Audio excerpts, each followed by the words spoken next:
कोल्हापूर शहरात माधवराव कुलकर्णी नावाचा एक मोठा व्यापारी राहत होता. त्याच्या मालकीचे अनेक शोरूम, जमिनी आणि व्यवसाय होते. पैशाची कोणतीही कमतरता नव्हती.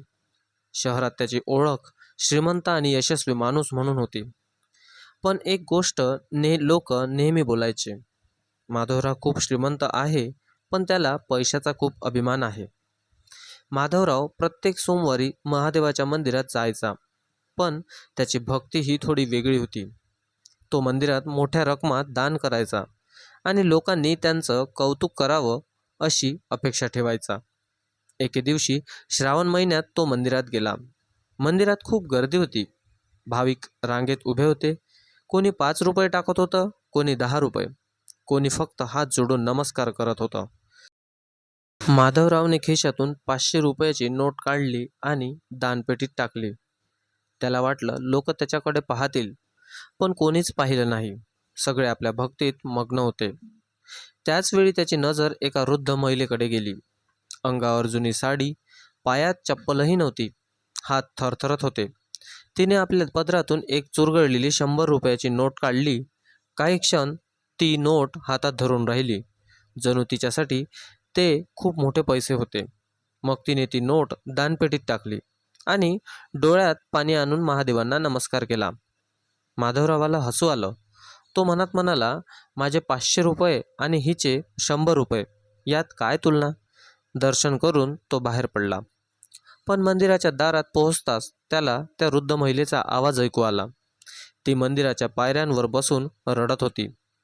एक स्त्री तिला विचारत होती, काय झालं काकू? वृद्ध महिला म्हणाली, माझ्या नातवाच्या औषधांसाठी ठेवलेले शेवटचे 100 रुपये होते, पण आज महादेवांचा दिवस होता म्हणून मी ते दान केले. आता पुढे काय होईल महादेव पाहतील. हे ऐकताच माधवरावाच्या चेहऱ्यावरील हसू गायब झालं. कारण त्याने 500 रुपये दिले होते, पण त्याच्याजवळ अजून लाखो रुपये होते. त्या महिलेने 100 रुपये दिले होते आणि तिच्याकडे त्यानंतर काहीच उरलं नव्हतं.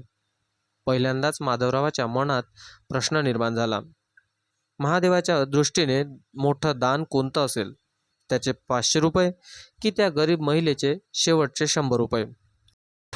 त्या रात्री त्याला झोप लागली नाही आणि दुसऱ्या दिवशी सकाळी महादेव त्याला असा धडा शिकवणार होते जो त्याच्या आयुष्यातील सर्वात मोठा धडा ठरणार होता.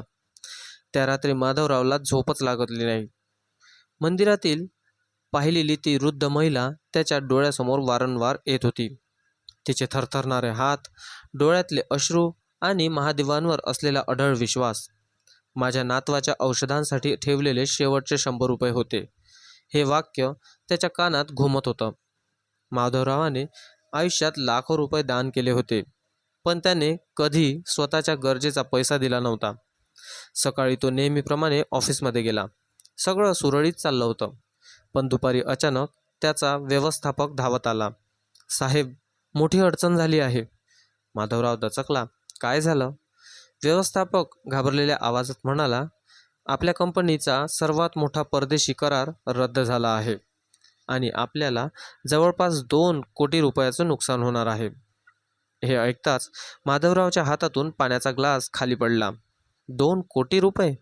इतक्या मोठ्या नुकसानीचा त्याने विचारही केला नव्हता. दिवसभर फोन, मीटिंग आणि चर्चांमध्ये गेला, पण परिस्थिती सुधारत नव्हती. संध्याकाळी तो थकलेला आणि चिंतेत घरी आला. रस्त्यात त्याची गाडी एका सिग्नलला थांबली. तेवढ्यात त्याची नजर फुटपाथकडे गेली आणि तो आश्चर्याने थबकला, कारण तीच वृद्ध महिला बसलेली होती. पण आज तिच्या चेहऱ्यावर कालसारखी शांतता नव्हती. ती खूप चिंतेत दिसत होती. तिच्या मांडीवर 7-8 वर्षाचा मुलगा पडला होता. तो अशक्त दिसत होता. त्याच्या कपाळावर ताप होता. माधवरावाने गाडी बाजूला घेतली. तो खाली उतरला. काकू, तुम्ही इथे? महिलेने वर पाहिलं. ती त्याला ओळखू शकली नाही. माझा नातू खूप आजारी आहे बाळा. डॉक्टरांनी औषध लिहून दिली आहेत, पण माझ्याकडे पैसे नाहीत. हे बोलताना तिच्या डोळ्यात अश्रू आले. माधवराव काही क्षण शांत राहिला. कालपर्यंत त्याला वाटत होतं तो मोठा दानशूर आहे, पण आज त्याला जाणवत होतं खरं दान म्हणजे काय. त्याने खिशातून पॉकेट काढलं आणि 5,000 रुपये त्या महिलेच्या हातात ठेवले. महिला घाबरली. नको बाळा, इतके पैसे नकोत, मी परत देऊ शकणार नाही. माधवरावच्या चेहऱ्यावर हलकसं हसू आलं. हे कर्ज नाही काकू, ही महादेवांची मदत आहे. महिलेच्या डोळ्यात पाणी आलं. तिने दोन्ही हात जोडले. महादेव तुझं भलं करो बाळा. माधवराव गाडीत बसला. पण आश्चर्याची गोष्ट म्हणजे दिवसभराच्या चिंतेनंतर पहिल्यांदाच त्याच्या मनाला शांत वाटत होतं. त्या रात्री अनेक दिवसांनी त्याला गाढ झोप लागली. मात्र दुसऱ्या दिवशी सकाळी त्याच्या आयुष्यात आणखी मोठं वादळ येणार होतं. असं वादळ ज्यामुळे त्याचा अहंकार पूर्णपणे तुटून जाणार होता आणि त्याला समजणार होतं महादेव दानाची किंमत पैशाने नाही तर त्यागाने मोजतात. दुसऱ्या दिवशी सकाळी माधवराव नेहमीप्रमाणे ऑफिसमध्ये पोहोचला. पण ऑफिसमध्ये पाऊल टाकताच त्याला वातावरण काहीतरी वेगळं जाणवलं. कर्मचाऱ्यांच्या चेहऱ्यावर चिंता होती. कोणीही त्याच्या डोळ्यात डोळे घालून बोलत नव्हतं. तो आपल्या केबिनमध्ये गेला. तेवढ्यात त्याचा मुलगा अमोल घाईघाईने आत आला. बाबा, मोठी अडचण झाली आहे. माधवराव दचकला. आता काय झालं? अमोलने एक फाईल त्यांच्यासमोर ठेवली.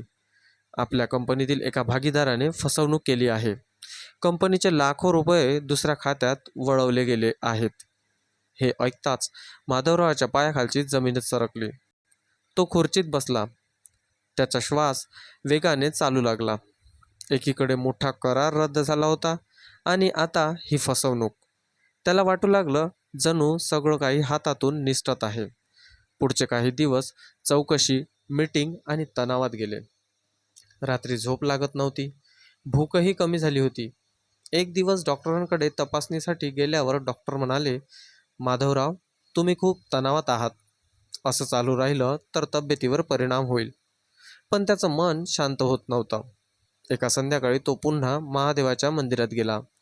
मंदिरात नेहमीसारखी गर्दी होती. घंटांचा आवाज घुमत होता. पण आज माधवराव डोळ्यात अश्रू होते. तो महादेवांसमोर बसला आणि अनेक वर्षांनी पहिल्यांदा त्याने पैशाची मागणी केली नाही. तो फक्त म्हणाला, महादेव, मला योग्य मार्ग दाखवा.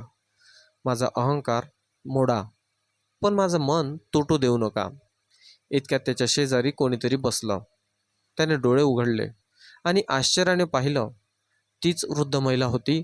तिच्या चेहऱ्यावर आज आनंद होता. माधवराव हसला. काकू, नातू कसा आहे?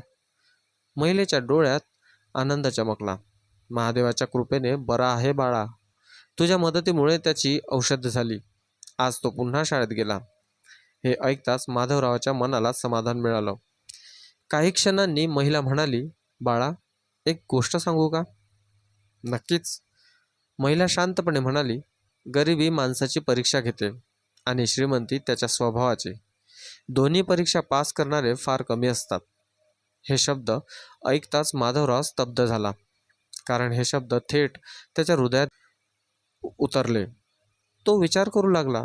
आयुष्यभर त्याने पैसा कमवला, पण लोकांच्या डोळ्यात आदर मिळवण्यापेक्षा कौतुक मिळवण्याचा प्रयत्न केला. दान केलं, पण प्रसिद्धीसाठी. मदत केली, पण स्वतःचं नाव मोठं करण्यासाठी.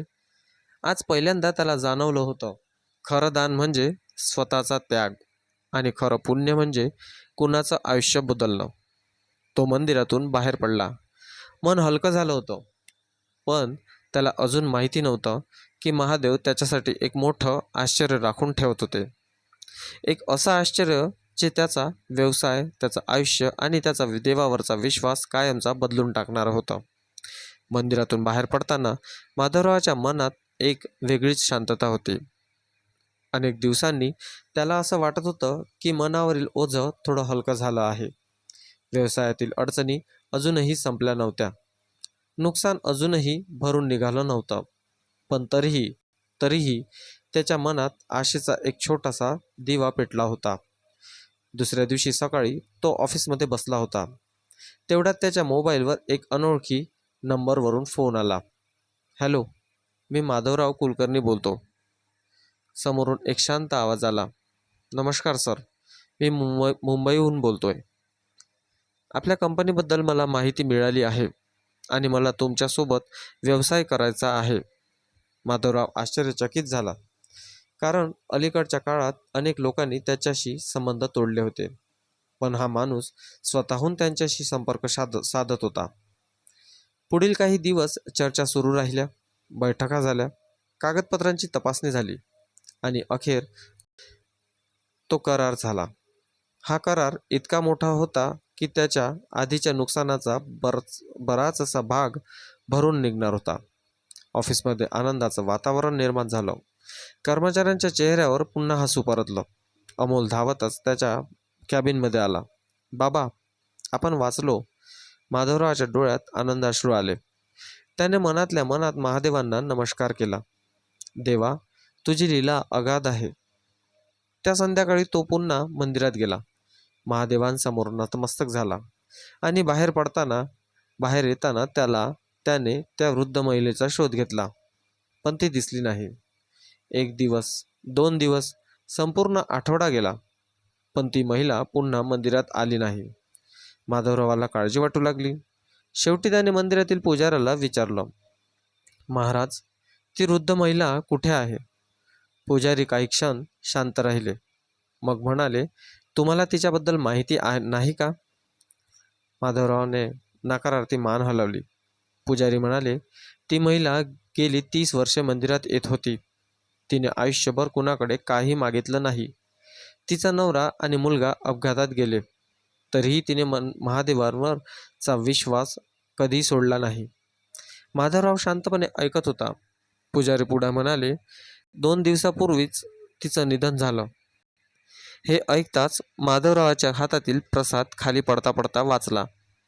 त्याला धक्का बसला. काय? हो, पण जाण्यापूर्वी तिने माझ्याकडे एक पॉकेट दिलं होतं आणि सांगितलं होतं, हे त्या श्रीमंत माणसाला द्या ज्याने माझ्या नातवाला मदत केली. पुजाऱ्याने एक जुना लिफाफा त्याच्या हातात ठेवला. माधवरावचे हात थरथरत होते. त्याने तो लिफाफा उघडला. आत एक पत्र होतं आणि त्या पत्रात लिहिलं होतं, बाळा, मला तुझं नावही माहीत नाही, पण तू माझ्या नातवासाठी देवदूत बनून आलास. मी तुला काही देऊ शकत नाही, पण आयुष्यभर साठवलेली एक गोष्ट तुला देऊन जाते, महादेवावरचा विश्वास. कारण जेव्हा सगळे दरवाजे बंद होतात, तेव्हा महादेव एखाद्या माणसाच्या रूपाने मदतीला येतात. पत्र वाचताना माधवरावांच्या डोळ्यातून अश्रू वाहू लागले. पण अजून एक आश्चर्य बाकी होतं, कारण त्या लिफाफ्यात एक छोटीशी वस्तू अजून होती, जी पाहून त्याच्या अंगावर काटा उभा राहणार होता. माधवरावांचे हात थरथरत होते. त्याच्या डोळ्यातून अश्रू वाहत होते. वृद्ध महिलेचं पत्र वाचून त्याचं मन भरून आलं होतं, पण त्याची नजर अजूनही ती लिफाफ्यातील दुसऱ्या वस्तूकडे होती. त्याने हळूच ती वस्तू बाहेर काढली. तो एक छोटासा तांब्याचा महादेवाचा लॉकेट होता. जुनं झालेलं, थोडंसं झिजलेलं, पण त्यातून जपून ठेवलेलं, पण अत्यंत जपून ठेवलेलं. लॉकेटसोबत एक चिठ्ठी होती. त्यावर लिहिलं होतं, हे लॉकेट माझ्या नवऱ्याने मला लग्नाच्या दिवशी दिलं होतं. आयुष्यात कितीही मोठी संकट आली तरी मी ते कधी गळ्यातून काढलं नाही. आज ते मी तुला देत आहे, कारण मला वाटतं महादेवांनी तुला माझ्या आयुष्यात एका कारणासाठी पाठवलं. जेव्हा कधी अहंकार वाढेल तेव्हा हे लॉकेट पहा आणि लक्षात ठेव, दान पैशाने मोठं होत नाही, तर त्यागाने मोठं होतं. माधवरावाच्या डोळ्यातून अश्रूचा बांध फुटला आणि पहिल्यांदाच त्याला जाणवलं, महादेव त्याला अनेक दिवसांपासून काहीतरी शिकवत होते. त्या वृद्ध महिलेच्या रूपाने, तिच्या नातवाच्या रूपाने आणि आयुष्यात आलेल्या संकटाच्या रूपाने. त्या दिवशी मंदिरातून बाहेर पडताना त्याच्या मनात एक वेगळाच निर्धार होता. त्याने ठरवलं, आता दान करायचं, पण प्रसिद्धीसाठी नाही, फोटोसाठी नाही, लोकांच्या कौतुकांसाठी नाही, फक्त गरजू लोकांसाठी, फक्त महादेवाच्या सेवेसाठी. पुढील काही महिन्यात त्याने अनेक बदल केले. त्याने गरीब विद्यार्थ्यांसाठी शिष्यवृत्ती सुरू केली, अनाथ मुलाच्या शिक्षणासाठी निधी उभारला, गरीब रुग्णांच्या उपचारासाठी एक मोठा ट्रस्ट स्थापन केला. पण यावेळी कुठेही त्याचं नाव नव्हतं. त्याला प्रसिद्धी नको होती, त्याला फक्त समाधान हवं होतं. 1 वर्ष उलटलं. श्रावण महिना आला. माधवराव पुन्हा त्याच मंदिरात गेला. मंदिरात घंटानाद सुरू होता. भाविकांची गर्दी होती. त्याने महादेवांना नमस्कार केला आणि दानपेटीत जवळ आला. तेवढ्यात एक नजर एका छोट्या मुलावर पडली. अंगावर साधे कपडे, हातात फक्त 10 रुपयाची नोट. मुलगा ती नोट दानपेटीत टाकतच होता आणि डोळे मिटून प्रार्थना करत होता. तो प्रसंग पाहून माधवरावाच्या चेहऱ्यावर हसू आलं, कारण आज त्याला समजलं होतं, महादेवाच्या दृष्टीने रकमेची किंमत नसते, भावनेची किंमत असते, त्यागाची किंमत असते आणि श्रद्धेची किंमत असते. त्याने खिशातून मोठी रक्कम काढली, पण ती दानपेटीत टाकताना त्याच्या मनात गर्व नव्हता, फक्त कृतज्ञता होती. मंदिरातून बाहेर पडताना त्याने आकाशाकडे पाहिलं. पावसाचे हलके थेंब पडत होते. त्याने डोळे मिटले आणि मनात म्हणाला, महादेव, आज मला तुमचं उत्तर मिळालं. दान हे पैशाचं नसतं, दान हे मनाचं असतं. त्या क्षणी जणू त्याच्या मनावरील सगळं ओझं उतरलं आणि त्याला जाणवलं, ज्या दिवशी माणूस स्वतःसाठी जगणं सोडून दुसऱ्यासाठी जगायला शिकतो, त्याच दिवशी त्याचा खरा जन्म होतो.